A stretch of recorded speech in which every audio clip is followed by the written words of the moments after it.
Component में एक question पूछा गया है, कंपोनेंट एक बार फटाफट रिवाइज कर लेते हैं। अच्छा, प्रोजेक्शन और कंपोनेंट में क्या डिफरेंस होता है? प्रोजेक्शन स्केलर होता है और कंपोनेंट वेक्टर होता है। Projection is a scalar, component is a vector, मेरे ख्याल से याद हो गया है।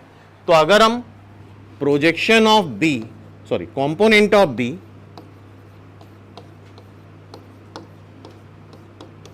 B vector on A vector निकालें तो इससे इस पे परपेंडिकुलर ड्रॉप कर दो। प्रोजेक्शन की लेंथ निकाल लो, जरा बताओ प्रोजेक्शन की लेंथ आ कितनी रही है? बी का ए पे प्रोजेक्शन, बी का ए पे प्रोजेक्शन, बी का ए पे प्रोजेक्शन, ये क्यों भाई? क्लियर?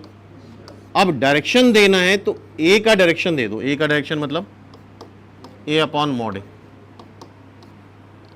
ये बी का ए पे प्रोजेक्शन है, सॉरी कंपोनेंट। और एक क्वेश्चन ये भी बनता है, कंपोनेंट ऑफ बी, ये इंपॉर्टेंट पार्ट है, आ सकता है परपेंडिकुलर टू ए के परपेंडिकुलर बताना है। तो ऐसे केस में हमने बताया था कि यार किसी भी एक वेक्टर के परपेंडिकुलर वेक्टर तुम नहीं बता सकते। अगर ए के परपेंडिकुलर वेक्टर बताना है तो क्या लगाना पड़ेगा? Triangle law, this plus this is equal to B. क्यों भाई?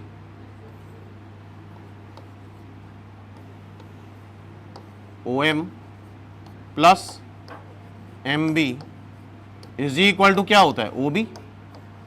अच्छा, एक बात ध्यान रखना, ये वेक्टर कई सारे बुक्स में इसको MB लिख देंगे, MB भी आंसर है और BM भी आंसर है। माइनस साइन से मल्टीप्लाई करके भी आंसर मैच करा सकते हो, क्योंकि तुम्हें पता नहीं, कोई वहां से बता नहीं सकते डायरेक्शन इधर है कि डायरेक्शन इधर है।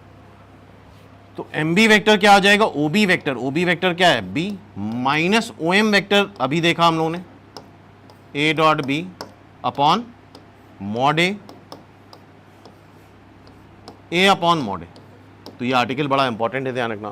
Component of B along A and component of B perpendicular to A, ये काफी बच्चे एग्जाम में नहीं करके आ पाते हैं, इस बात का ध्यान रखना, ठीक है।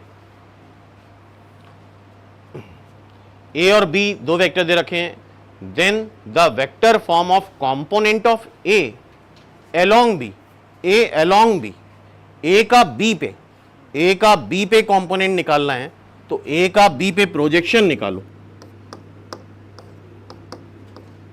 ए का बी पे प्रोजेक्शन निकालो और फिर बी का यूनिट वेक्टर लिख दो। ओके, ए का बी पे प्रोजेक्शन निकालो और फिर यूनिट वेक्टर लिख दो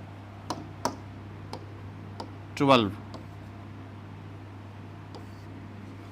बी मॉड बी का स्क्वायर, ये क्या है? मॉड बी क्या आएगा? 5 का स्क्वायर 25, बी क्या होगा? 3i प्लस 4k, तो 12 बाय, ये क्या होगा? सही मल्टीप्लाई करा है 12, ये भी गड़बड़ है लग रहा। यही आएगा, चेक करो, यही आ रहा है, और उसको काट, यही आएगा। तो ये भी आंसर गलत है, सारे आंसर गलत है। तो इसके लिए भी कॉन्फिडेंस होना चाहिए, तुम्हें पता होना चाहिए यार जो हम कर रहे हैं बिल्कुल सही कर रहे हैं, वरना इसी में लटके रह सकते हो। पिछले 2 साल से तो गलत की संख्या बहुत कम हो गई, ठीक है। अदरवाइज हर साल 3-4 क्वेश्चन तो मिनिमम गलत आते थे और वो बहुत बड़ी प्रॉब्लम होती थी, ठीक है भाई। तो ये डॉट प्रोडक्ट के जितने भी क्वेश्चन आए हैं, आई थिंक ये सारे डिस्कस कर लिए और एक आइडिया लग गया होगा क्या पूछ सकता है फ्यूचर में। और अगर 6 क्वेश्चन आ रहे हैं तो मिनिमम 2 क्वेश्चन डॉट प्रोडक्ट के आने वाले, और वो इन्हीं कैटेगरी में से आएंगे। तो ठीक है, आज की क्लास यहीं तक रखते हैं।